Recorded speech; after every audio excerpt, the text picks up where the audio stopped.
to my knowledge, no, she was not actively dying. Pain meds are addictive. Lindsay knows that, guys. Lindsay knows she's addicted to pain meds. What?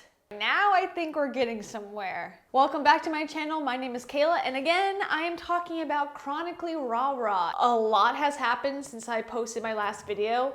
Like a lot. Number one, the most important probably, ChronicallyRara's TikTok is gone for now. I don't know if she deleted it or deactivated it temporarily. I would imagine that she just got rid of it for a little bit and will jump back on at some point and maybe change her name, but keep her followers. I mean, she's got over 100,000. I can't imagine getting rid of those followers would be easy for her. Also, the private Facebook group where a lot of her most ardent supporters would go and comment and discuss things, and they would post all of their live videos there on Facebook. That has also been temporarily deleted. So they're saying eventually that will come back.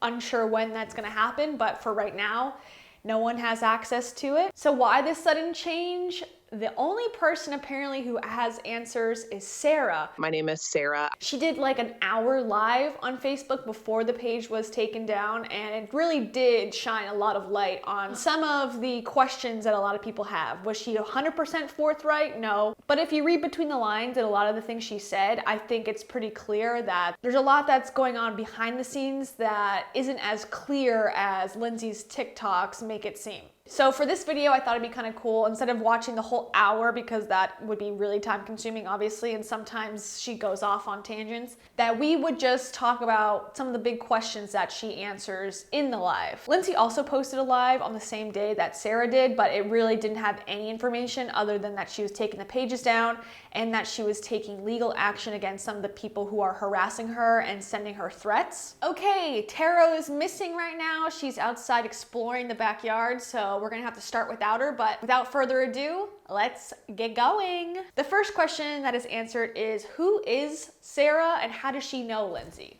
I have known Lindsay and her husband and her daughter, of course. I've known her since way before her daughter was born and when she got pregnant. And just like a quick little recap, I mean, Lindsay's always had, she's always had chronic pain and health problems since I've met her. However, they weren't things that were debilitating at the time. And over the years, to make a very long story short, when she joined the Navy and she was just active and she was doing all these things, you know, I was still living in Ohio with my family. She and I kind of lost touch a little bit. We talked when she was in California, but we did lose touch a little bit in the sense that I maybe talked to her once a month instead of every day like we had been doing. I am glad to know that Sarah has known Lindsay for many years and has met her in person previously. I know a lot of people are speculating that her friends were just people from the internet that had come on board and supported her after her diagnosis. So it is good to know that Sarah has like a wider view of the relationship that Lindsay has with her husband, her family. I think that gives her a lot more credibility with being able to speak about this issue and Lindsay as a whole. The next question is, what happened to Jen? And Jen was the woman who was in this video. They're questioning the fact that I'm even here, that like she's a green screen behind me. And here is Sarah's explanation for that. But I've gotten messages from people wanting to know where Jen is. Where's Jen? You know, oh, Jen must have found out Lindsay was lying. That's why she's not on her TikTok anymore. That is not true. Jen is a dear friend of Lindsay's. I know Jen well as well. Jen is a very sweet person, and Jen was getting bullied and harassed today, and her job and her boss have contacted her. So for her own safety, for her livelihood, she decided to remove herself from the drama of social media, but she's very much an active part of Lindsay's life. She is always going to be her friend. She's always going to be here for her because she cares like the rest of us do. This genuinely comes from a place of love and caring. I think when Jen posted the P.O. box information that was, I guess, associated with her work or her, job, that was really opening the door for people who are critical of this story, for them to get a ton of information about where she works. I think people were contacting her bosses, I've heard online. And I think for corporate America, most people just want no controversy. If one of your employees is involved in a scam or something, especially when it's involving like a PO box that your company owns, I think they want to get like 20 feet away from that and say, you know, stop this. I don't care if it's true or not. Like, I'd rather not deal with it. I think it's probably a good idea. I mean, Jen is a friend. She can support, you know, via text message. She can support in person. I don't think anyone needs her to be, you know, a big figure in the social media world for Lindsay. Another question a lot of people have been asking is Lindsay being investigated for potentially frauding people by saying that she was, you know, minutes or days from dying, and in reality, she knew all along that that was probably not the case. Doug says, is she being investigated? I have no idea. I have seen threats about it. I have seen threats, but that is all I have seen. But I've not seen like actual proof of that at this time. You know, people are saying, okay, you know, there's people that have literally said, like, we're not going to stop until we see her behind bars or this, that, and the other thing. And whatever. I mean, if they want to pursue that, that's on them. But it's more like death threats, like legit death threats for her family. You know, people saying, you know, her family's behind this and they don't deserve to live. You know, we'll make sure to line them all up and, you know, make sure they all get fired and they're out here homeless on the streets. I mean, that's the stuff people are saying. So no official word on the investigation front, but it does seem that that could be a reason why, or an additional reason why, Lindsay's off of social media. I'm assuming people have sent information to the Attorney General in Ohio for them to investigate, whether they will investigate or not. I haven't seen any press releases that they're looking into this case, but that doesn't mean that's not happening. And it doesn't mean that just because they get requests or they get tips that they will follow up on any of them. So is Lindsay truly in hospice? This is one thing I've wondered myself. I've never seen any hospice professionals in any of the videos that she's posted or photos. It's always just her and maybe her family or her friends. I've never seen any sort of medical professionals. People have tried to contact the hospice she's on. Like, for the love of God, yes, she's on fucking hospice. Katie asks, is she getting discharged from hospice? To my knowledge, as of now, no. She is not getting discharged from hospice. I will say that, you know, I'm familiar with hospice. I've been in my industry for 14, 15 years. And, you know, you have to have a diagnosis that basically states, you know, you're terminal in 6 months or less. And because of, you know, some of her other comorbidities, because the EDS that she has is not vascular. So no, it's not terminal. But because she has all these other diagnoses that greatly affect her quality of life, it's been really hard. Like, I've reached out to my hospice reps and friends in the industry to kind of get some clarity, to kind of see what we can do to help her out. So it's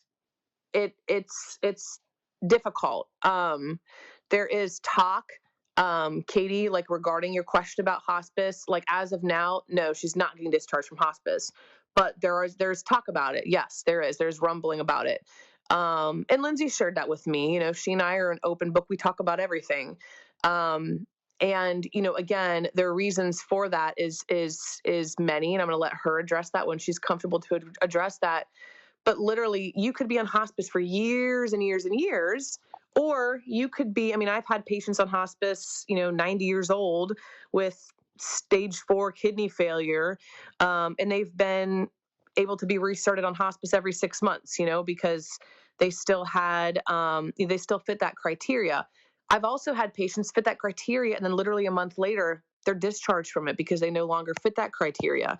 So it's just hard to say. So there is talk that she could be transitioned out of hospice yet. But I just want to make it clear that she's not being discharged at this time from hospice. So apparently she is in hospice, but she could be out of hospice. I really don't know how hospice works. I wish I did understand it better, but it seems like, you know, if you don't pass within a certain amount of time and you don't need that care as much, you could be taken out of hospice. That appears to be, according to Sarah, who says she's in that field or is very familiar with that field of hospice, that's a fairly common practice, that you can be removed from hospice and back into a different care facility or a different method of care. This is probably the most important question of this entire thing.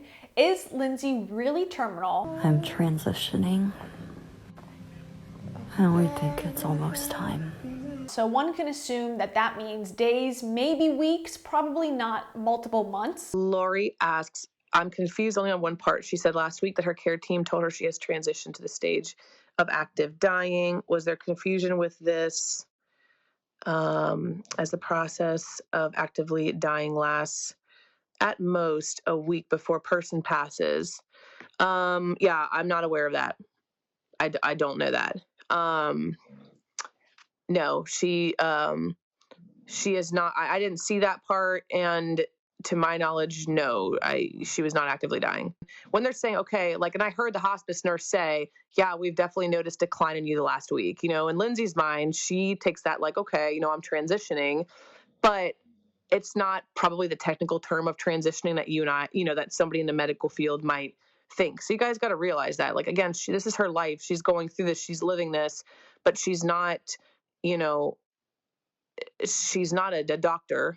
Most people, if they're actively dying on hospice, you are then on crisis care, around the clock, 24-hour hospice with a nurse sitting by your side. You're on a morphine, and all kinds of good stuff, and you're basically, in and out of consciousness. I mean, gurgling, the death rattle, pooling in your feet of blood. I mean, all that. I've seen all of that in my industry. But again, my experience with hospice and death and dying is with seniors. So not with somebody who's younger. So that I don't know about. This question is pretty sensitive, and I think this is the underlying elephant in the room with this whole case. Is Lindsay choosing to see her diagnosis of EDS and some comorbidities as a death sentence, and that because she's in pain or because she feels that she's in pain, that she wants to give up on living? Katie says, what is making her terminal? Or is she just wanting to be done and not wanting the treatments they can give?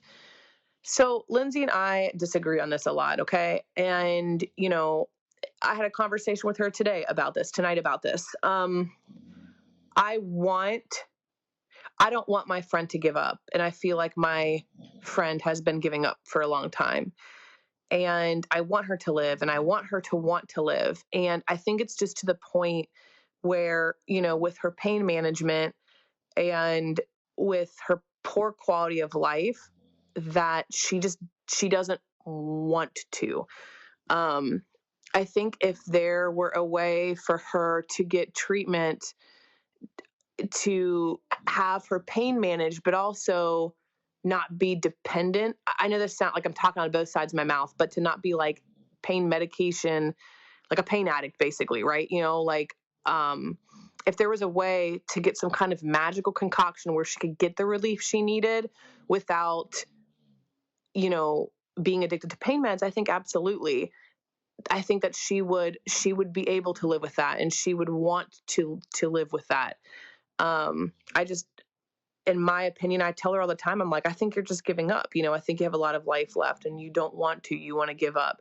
But I think she's just tired of it.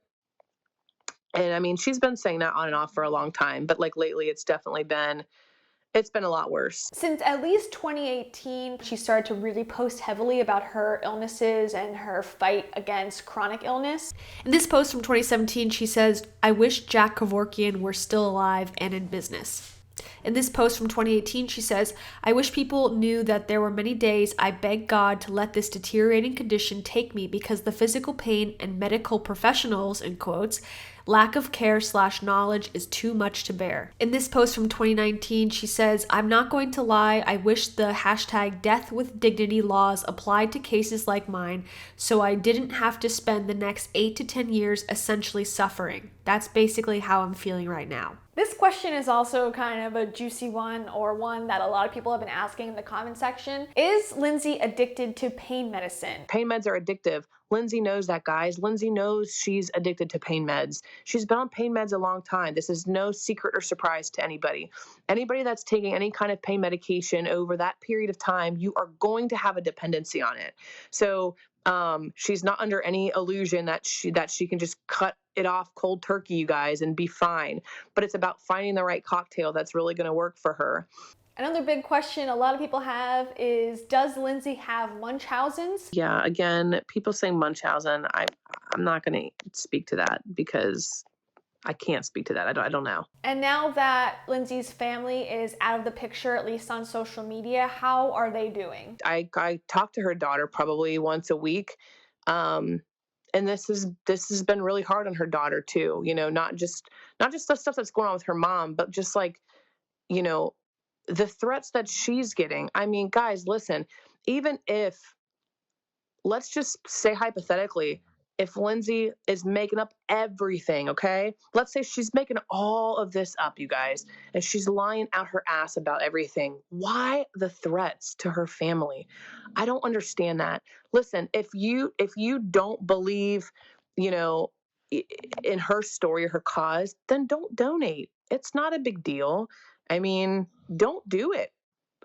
Nobody's faulting you for that. I mean, if you're like, this seems sketchy or, you know, whatnot, don't donate to it. Oh, she has an Amazon wish list. I mean, I could post my Venmo and Cash App right now and just say, I'm just going to shake my butt in a corner, give me money.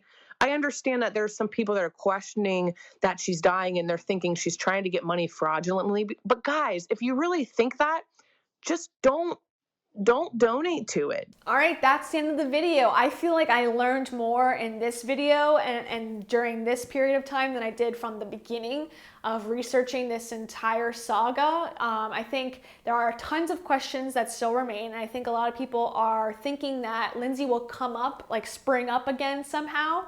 And I'm definitely on the lookout for that. And if you see her come up on a different account, please let me know. I'm very curious to see, you know, what's going on in her world. You know, starting this YouTube page has been a lot of fun. I know this case is a little bit weird and not like a super bubbly topic, but I'm really interested in learning about people, especially people who put themselves out on the internet and know if they're telling the truth. I'm really interested in true crime and some of the aspects associated with that. So if you have anyone or any saga that you think it would be interesting to discuss on this channel, please comment and let me know. I am looking for my next big investigation. And thank you so much for subscribing, and I'll see you in the next video. Bye.